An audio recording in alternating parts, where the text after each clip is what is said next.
Hey everybody, welcome to Cage My IQ. As always, I am your host D-Bake. Tonight we will be recapping Bellator 267, which was headlined by Douglas Lima versus MVP2, the rematch from their first fight that they had a couple of years ago, in which Douglas Lima upset MVP and gave him his first loss. But before we get ready to give you a recap of all the action, as always, I want to give you a shout out to who we are at the Fighters First Network. This is Cage My IQ, the best place for MMA content. You can follow us on Instagram, Twitter, YouTube, and Twitch at the handles to the left.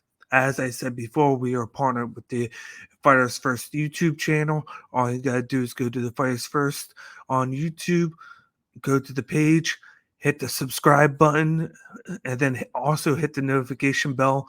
So whenever we put any of our content out, you get the notification as soon as it comes out, so you never miss any of our content that we put out. And as always, please hit the like button on this video. We'd appreciate it a lot. And also give us a comment of what you thought of Bellator 267 and everything that happened on the main card itself. And as always, we got merch out now. So, of course, go to firstsfirst.shop. Check out all the collections that we have on the website. And as always, check out the main collection, according to us, which is the Cage My IQ collection. All you got to do is go to firstsfirst.shop, scroll down to the Cage My IQ collection, and look as you see that the shirt that we have in three different styles, and then the hoodie that we have out, and we'll be coming up with more stuff in the future. So give us a shout out and let us know what new stuff you think we should put out as well. But before now, let's get to the action that we have on here on this awesome card that took place in London, England this past Saturday. With the first fight on the main card, we had a good lightweight bout between Tim Wilde, who defeated Yves Landu by unanimous decision, 29 to 28, 29 to 28, and 29 to 28. This was a fun fight right here in the fact that both of these guys are coming off of a long layoffs, and I think the first round was them just getting a feel for the octagon itself. You had Yves Landu, who's more of the explosive fighter who's taking more chances, and then was throwing a lot of leg kicks at, Tim Wilde and missing most of the time. Whereas Tim Wilde was the guy being a little bit more patient. He was going in and out of the pocket, throwing the overhand rights. He was also kicking as well. And then later in the fight, he was adding in the jab, which was very successful when he added it in. I think the thing that killed Yves Landu was just the fact that he couldn't get himself going. He was taking too many crazy chances with the leg kicks, the flying spin kicks, and it was just setting him off in a bad way, like just range wise. Whereas Tim Wilde took a little bit longer to get going with what he was going to do, but when he did it, he was able to find some range, find some success in different avenues. I did get the first round to Yves Landu just because he connected a lot more with a few strikes over Tim Wilde, because Tim Wilde was looking to get everything with his range going, as I said before. But once the second round hit, Tim Wilde took over. And the only thing that he struggled with at times was stuffing the takedown, but he only gave up three takedowns, and then he got up right away and then started swinging right after Yves Landu back. But it was around the mid second to third round where he really got going with that jab. He was just lunging it over, connecting on it, and then he would mix in a leg kick on top of it that just got to Yves Landu. Yves Landu was never able to get anything going, and they said it right where they said, like, for a guy that's very offensive like him, he was fighting such a defensive fight, which was pretty weird in the aspect because he's very explosive, and he's the type of guy that should be able to go in the first round and finish a fight and with what he can do, but he never could. And it was because his leg kicks weren't getting anything going because he doesn't do too much with his hands. And I think that's something that he needs to look into, and he needs to get his striking going, because if he doesn't, he's going to have a hard time beating guys that are patient like Tim Wilde, because they're just going to let him do that, and they're going to capitalize on the mistakes he makes with his leg kicks and just start swinging at him. And that's what uh, Tim Wilde did, and that's what helped him pick up the victory in this matchup here. And let's take a look at the stats that we have on here. Yves Landu only connected on 22 of 100 strikes. 12 of 53 were punches, 0 of 1 elbows. He connected on 10 of 46 kicks, no knees. He connected on 3 of 12 takedowns and 0 submissions, whereas Tim Wilde was able to double that and more, and he connected on 58 of 143 total strikes, 31 of 99 punches, 1 of 4 elbows, 21 of 35 kicks. So Tim Wilde, who's not a leg guy like Yves Landu, connected on double leg kicks, and then he even connected on 5 of 5 knees and 0-1 takedowns and no submissions. So just all in all, like, he was an overall better fighter in this fight. He outkicked the guy that specialized in kicking, and all he had to do was take the first round to just find his range and find a game plan that worked for him, and that's what he did. And at the end of the day, Tim Wilde defeated Yves Landu by a unanimous decision victory, 29-28 on all three of the fighters' scorecards from the judges.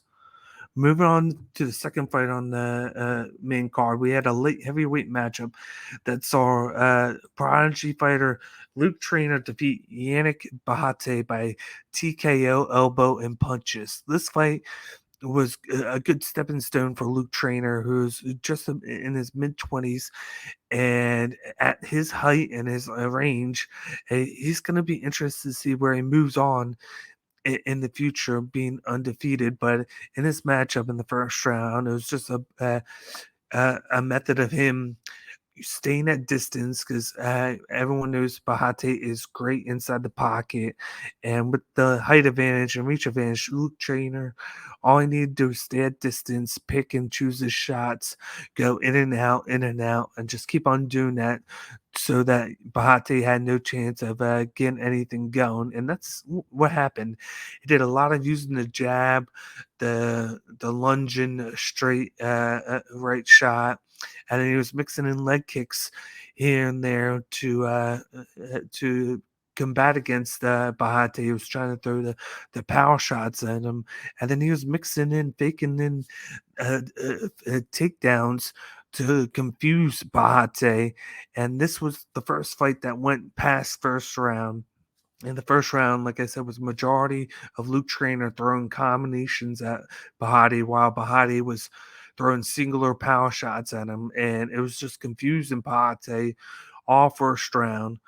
They then went into the second round, where it was more of the same, but this time Luke Trainer was able to take down Behati, and then when he got back up, he started to attack Behati a little bit more. And at the end of of the sequences that led to the finish, Luke Trainer was able to push Behati against the cage, pressure him. He threw a couple shots at him, clinched up with him, and then out of nowhere, he just throws an flying elbow at Bahati's head that just stunned him. And once he got hit, he just fell to the ground. Luke Trainer threw two punches at Behati, and then the ref called for the fight to be over because of the elbow shot. It did such a damage that it basically stunned Yannick Behati. But it was a great uh, performance by Luke Trainer, where he just took his time, didn't rush anything, and then he was able to just show that he was able to rack up like strikes on a power puncher like Behati, just use the distance, go in and out, and then he was still able to get the knockout because of an elbow, because he's the type of guy that's going to be volume over power.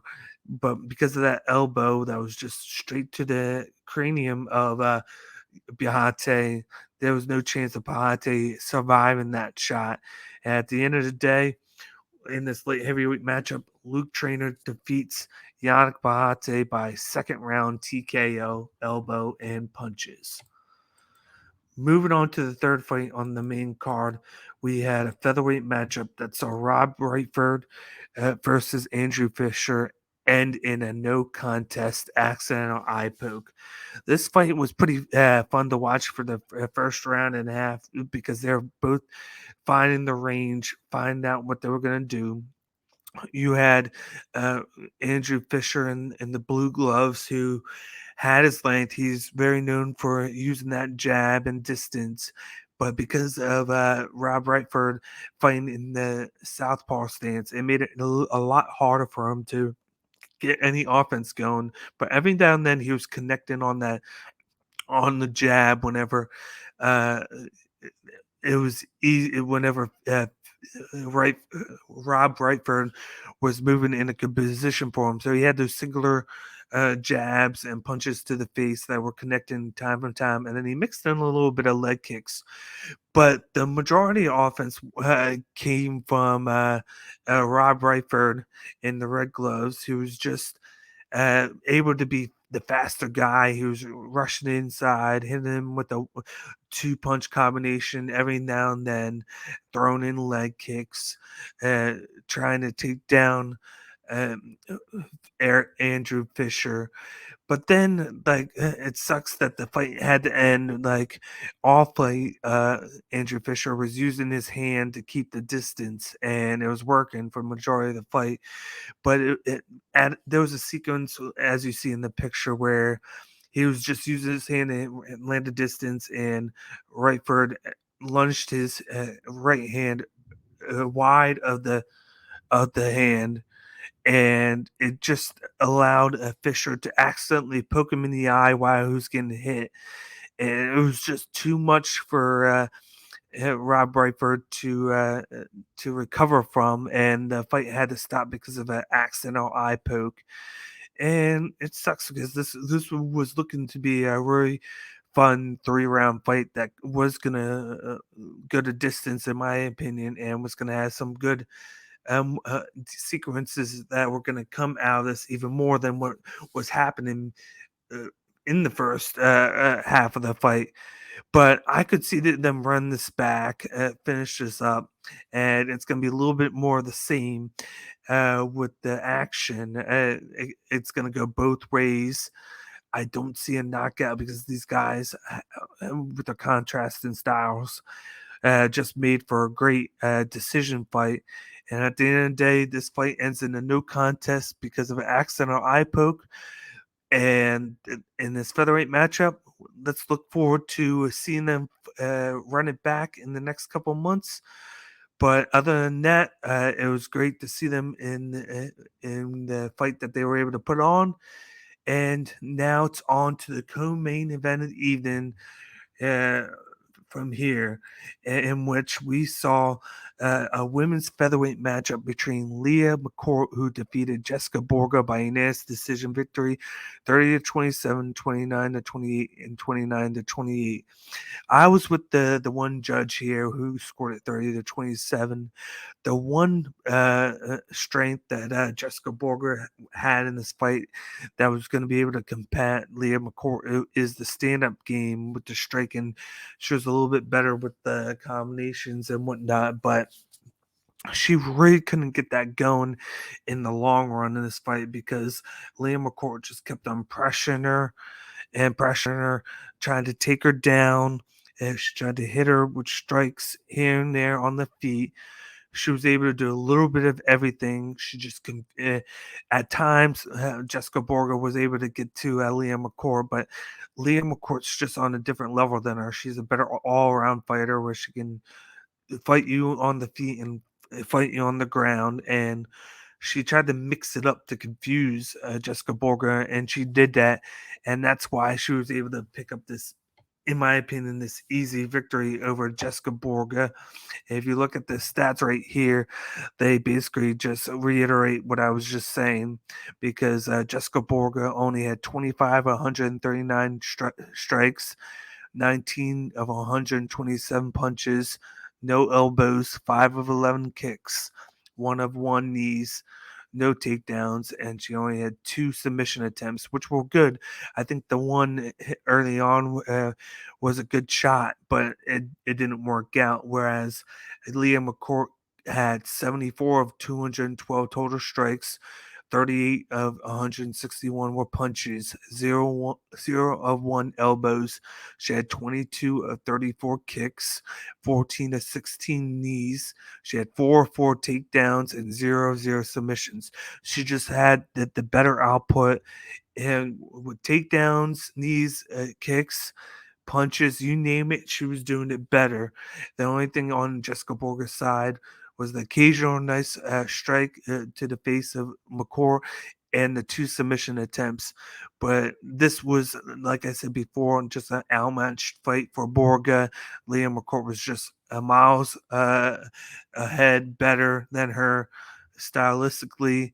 She mixed everything up, and at the end of the day, in this women's featherweight matchup of the co-main event of the evening, Leah McCourt defeated Jessica Borga by unanimous decision victory, 30 to 27, 29 to 28, 29 to 28. This moves us to the main event of the evening here, the big matchup we waited almost 2 years for on Bellator 267. But in this matchup, it was a welterweight matchup where Michael Venom Page defeated Douglas Lima by split decision, 28 to 29, 29 to 28, and 29 to 28. This was a crazy matchup. If you know the first one, Michael Venom Page got off to a hot start in the first round, and in the second round, he made one small mistake where he went to go for a sweep went to go for a sweep, and Lima just like leg sweeped him and tripped him. And as Venom Page was getting up, and Douglas Lima caught him with the knockout shot that knocked him out and gave him his first loss in Bellator. He was able to recover, and that's why we got to this a rematch. But this was a little bit more the same, where both fighters were being cautious in the beginning, taking their time. You saw a lot of movement from Page and a lot of dissecting of what will happen from Douglas Lima. And Douglas Lima was just patiently waiting for the right shot, like he did in the first fight, to connect on Page. And Page was the first to connect on a couple good shots that stunned Lima, but then Lima was able to get that takedown halfway through the round one, where he was able to get him down, control him. He threw some punches and some elbows, and he had the control time for the last 2.5 minutes that was able to finish round one. I had given Douglas Lima round one there. Then in round two, it was Page who was connecting on the shots again, throwing some kicks. He had some punches from Lima. Not crazy offense in this fight, but in round two, MVP was able to stuff all the takedowns attempts from Lima that he tried. And he was able to just win round two by connecting on a couple of significant shots that's once again stunned Lima. Whenever MVP threw and connected on a strike with the Douglas Lima, he was able to stun him. And then that's what gave him round two, in my opinion. Then in round three, he connected on a nice shot to Lima that dropped him on his ass. But then Lima got back up and was able to take down Page halfway through round three. And for the most part, not much when he had him in top guard was offense wise. We were able to have him because MVP was able to hold the wrists of Lima that didn't allow Lima to do anything until the last 30 seconds of the round, where you were able to see Lima go with the tactic of throwing the elbows with force while he was holding the wrist, and he was able to do damage to MVP, and that ended the round. And if you would have looked at the scorecard overall right away, I would have gave the fight to Douglas Lima 2 rounds to 1, just because of the round 1 and 3, where he was able to control the rounds for half the rounds, and then did connect on strikes. Where the one thing that MVP did have was the significant power strikes, but he didn't really connect on that many overall strikes like Lima did. But they gave it. The judges thought that in round 3, I guess that or round 1, that either one, that in one of them Lima didn't throw enough strikes on on the ground to warrant the automatic round go to him, and that's why they went to MVP in one of those rounds. But and that's why MVP snuck out this win by split decision in this rematch. And if you look at the stats right here, you can see that MVP landed 17 of 45 strikes, 9 of 24 were punches, 1 of 3 elbows, 7 of 17 were kicks, and he had 0 of 1 knees and no takedowns or submissions. Whereas Douglas Lima landed 25 of 65 total strikes, 15 of 41 were punches, 2 of 3 elbows, 8 of 21 kicks, no knees, and then he had 2 of 2 takedowns and no submissions. So if you go by looking at this, you would think that Douglas Lima would have won the fight.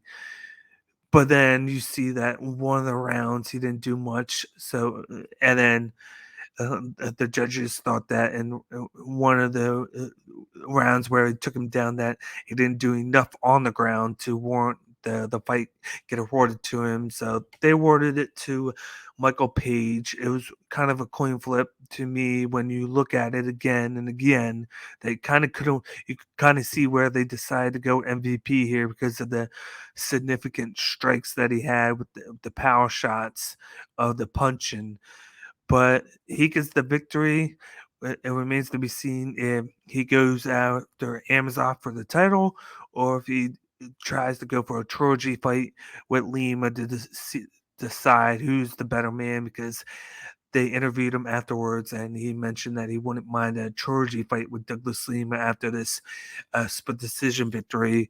But at the end of the day, in this rematch, Michael Page wins the fight in his hometown of London, England, and he is the victor and gets the revenge on Bellator 267 in this sold out crowd that they had there once again in London.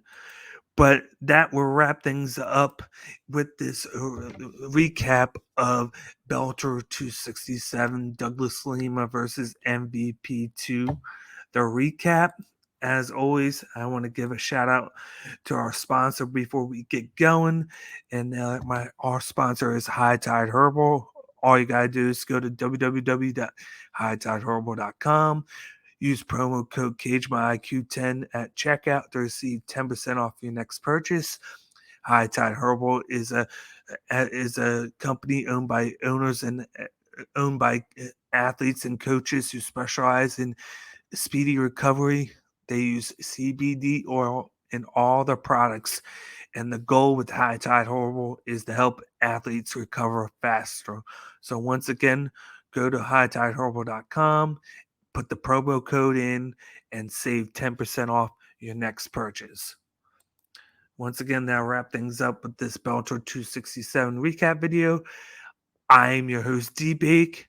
Thank you guys for tuning in. Don't forget to hit the like button on this video. We would appreciate it. And don't forget to subscribe and hit the notification button on the YouTube page at Fighters First. And I will see you guys in a couple of weeks on here as I preview and recap the next Bellator pay-per-view that will have the semifinals of the light heavyweight Grand Prix return, which will be headlined by Ryan Bader versus Anglica, who's replacing Anthony Rumble Johnson, who was forced to to back out of this. And correction, it's actually Namcoff versus Anglica. Ryan Bader is in the co-main event against Corey Anderson. So once again, tune in a couple weeks for Bellator 268, which is headlined by Vadim Namkov versus Anglica, with the co-main event of Ryan Bader versus Corey Anderson. It's going to be a barnstormer in Arizona. But thanks for tuning in, and I will talk to you guys in 2 weeks. Thank you so much for tuning in.